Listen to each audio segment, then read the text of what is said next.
দাও, প্রতিশ্রুতিবদ্ধ খলিলুর জবাব দাও, চিটফান্ড খলিলুর জবাব দাও।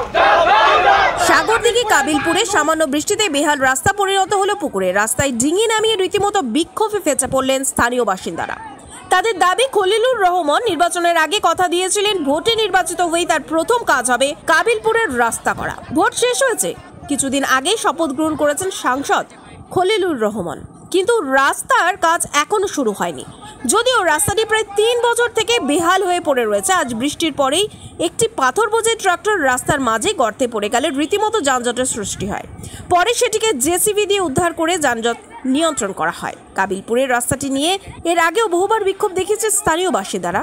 এমনকি এই এলাকাতে ভোট প্রচারে এসে বিক্ষোভের মুখে পড়েন খলিলুর রহমান। যেই কাবিলপুর থেকে খলিলুর রহমান সাহেব 1200 ভোটে লিড পায়, সেই খলিলুর রহমান সাহেব কাবিলপুর অঞ্চলে কেন এসে রাস্তার সমস্যার কথা মানুষকে বলছে না? তাহলে কি মিথ্যা প্রতিশ্রুতি দিয়ে গেছেন খলিলুর সাহেব? আমরা কি তাই মনে করবো?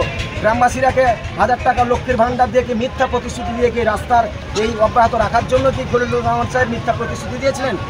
আমরা যদি ভেবে থাকি যে এটাই সত্য, বাস্তবায়ন করেছেন খলিলুর রহমান সাহেব। একটা মিথ্যুক এমপি, এটা জনপ্রতিনিধি বলবো না আমি, এটা ঢপের প্রতিনিধি, ঢপের শ্রুতি দিয়ে গেছেন।